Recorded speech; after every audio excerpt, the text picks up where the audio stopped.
Hiç düşündünüz mü? Neden orklar doğudan gelir? Neden kurtlara binerler? Neden kaleler surların altına tünel kazarak patlatılır? Tolkien'in kendi mektuplarında gizli kalmış gerçeklerle orklar Türklerden mi esinlenildi? 2005'te Daily Mirror'da çıkan bir haber dünyayı sarstı. Yüzüklerin Efendisi'ndeki orklar Türkleri temsil ediyor. Herkes komplo teorisi dedi. Ta ki Tolkien'in 1958 tarihli mektubunda orkları çekik gözlü Moğol tiplerinin itici versiyonları olarak tanımladığı ortaya çıkana kadar. Mordor'un haritadaki konumu Minas Tirith saldırısının Viyana kuşatması ile birebir örtüşmesi. Bu videoda sadece teori yok, Tolkien'in kendi kaleminden çıkmış belgeler var. Delillerden yola çıkılarak Yüzüklerin Efendisi kitabı ve filminde Türk tarihi ile ilişkisi bulunan bulgular karşınızda olacak. Öncelikle alegori terimini açıklayacak olursak, alegori bir düşünceyi, davranışı ya da eylemi daha kolay kavratabilmek için onu yerini tutabilecek simgelerle, simgesel sözlerle, benzetmelerle göz önünde canlandırma işine verilen addır. Önce kitabın yazarı Tolkien'e bakmamız gerek. Kendisi dil bilimci bir İngiliz ve özellikle Kuzey Avrupa halkları ile Norse mitolojisine hayran. Ayrıca bir filolog olarak dünyanın pek çok mitini incelemişti. Öyle ki kendi bulduğu elf dili özellikle bu ülkelerin diline benzer ve hatta elfler görüntüleri itibariyle Kuzey Avrupalıların kopyasıdır. Rohan, yani insanların özgür şehri de özellikle at sürme kabiliyetleriyle adeta İngilizler ile tanımlanabilir. Gondor ile birlikte Rohan tam olarak Ortaçağ Batı topraklarını betimler ve bu şehirlerin üzerine doğudan büyük bir kötülük gelmektedir.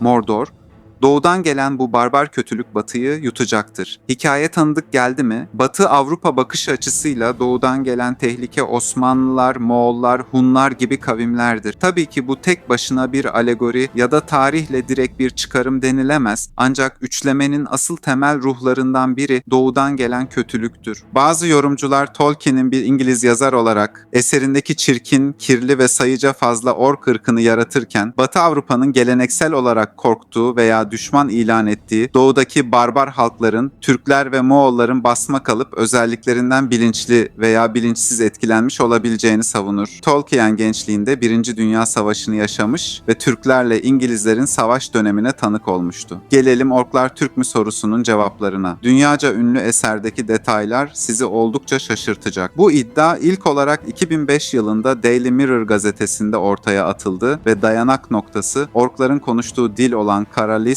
Türkçe veya diğer Orta Asya dillerine ait bazı ses veya yapısal benzerlikler taşıdığı öne sürüldü. Bu iddia doğruluğu kanıtlanmamış ve kanıtlanması zordur. Zira değindiğimiz gibi kitabın yazarı dil bilimcidir ve kitaptaki dilleri kendisi bulmuştur. Yüzüklerin Efendisi üçlemesine kadar ki kitaplarda orklar pek geçmez. Ancak bu üçlemede kötülerin ordusu olarak çıkar. Bakalım neler benzerlik gösteriyor. Orkların yapısal özelliklerine bakarsak yarı kurt hayvanlara binerler ve insanlar gibi düz kılık kullanmazlar. Kılıçlarının ismi ne hikmetse skimitar olarak geçer. Yani eğri Orta Doğu, Güney Asya ve Kuzey Afrika kültürleriyle ilişkilendirilen pala şeklinde kılıç.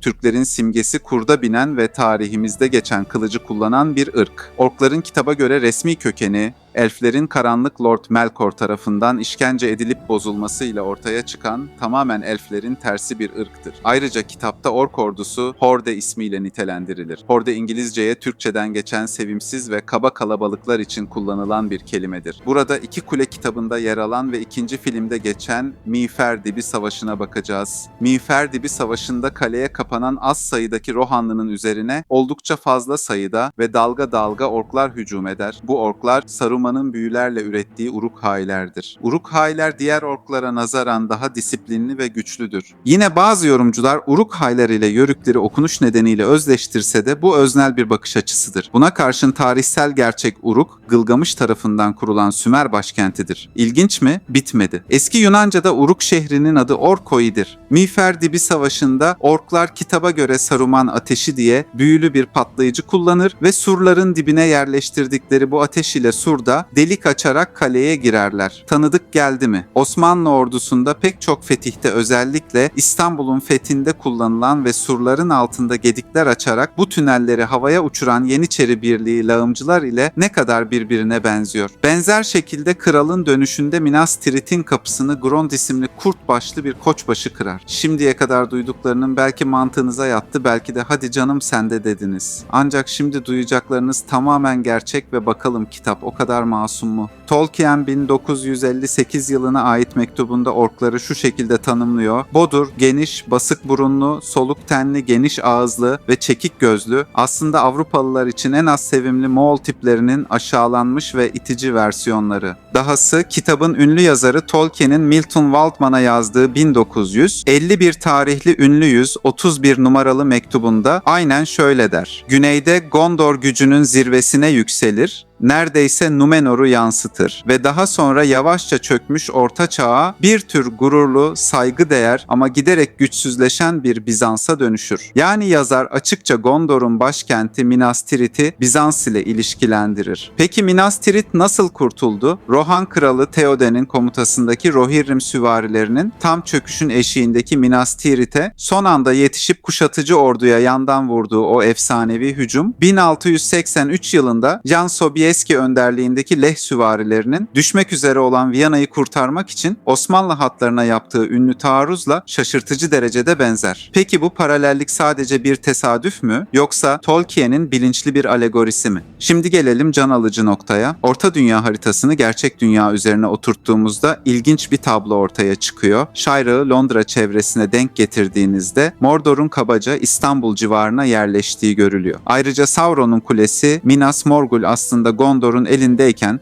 Cadı Kral tarafından alınmış ve kötülüğün merkezi yapılmış bir yerdir. Batı gözüyle bakılınca İstanbul olabilir mi? Dahası var. Sauron'un ordusuna savaş fillerini getiren Farharat topluluklarını günümüz coğrafyasıyla kıyasladığınızda bu bölgenin Mısır'a karşılık geldiği anlaşılıyor. Tarihsel açıdan bakıldığında da Mısırlıların bir dönem Afrika fillerini savaşta aktif olarak kullanmış olmaları bu benzetmeyi daha da dikkat çekici kılıyor. Zaten Tolkien'in kendisi de bu iddiayı Haradrim yani Güney insanları ve onların filleri Mumakil'i yaratırken Pyrrhus'un Roma'ya karşı yürüttüğü savaşlarda kullandığı savaş fillerinden ve ayrıca antik Etiyopyalılara dair filolojik araştırmalarından ilham aldığını belirtmiştir. Tüm bunlara rağmen belirtmek gerekir ki Tolkien alegoriyi reddetse de bir yazarın yaşadığı dönem ve kültürel ortam eserlerine mutlaka yansır. Bilinçli olsun ya da olmasın üçlemenin temel yapısı açık. Doğudan gelen bir tehlike Batı'nın medeniyetini tehdit ediyor. Batı ve medeni insanların üzerinde doğudan büyük bir kötülük gelir. Bu Nazi Almanyası, Japonlar ya da Türklerde olsa ortak fikir doğudan gelen tehlike ve karanlığın medeni batıyı yutmasıdır. Özellikle filmde surları çevreleyen kötülük dehşete düşürecek şekildedir. Okuyucu ve izleyiciye bu dehşet oldukça geçer. Kale içinde çaresiz kadınlar, çocuklar ve korku içerisindeki askerler. Dışarıda ise kötü yaratıklar. Temel mantıklardan biri budur. Tüm bunları aslında edebiyat eleştirmeni Jenny Turner güzel özetliyor. Orkların tasarımı ve amacı itibarıyla Kuzey Avrupalıların hakkında az çok bir şeyler duyduğu ırkların paranoyak karikatürleridir. Tolkien her ne kadar alegoriden nefret ediyorum dese de tesadüf denmeyecek kadar benzerlikler yok mu sizce de? İlginç bir bilgi daha. Orhun yazıtları İngilizce'de Orkon olarak geçer. Sizce de Tolkien'in Orta Dünya haritasında Karanlık Lord Sauron'un diyarı ve orkların merkezi olan Mordor, konum ve coğrafi şekil olarak Anadolu'ya benzemiyor mu?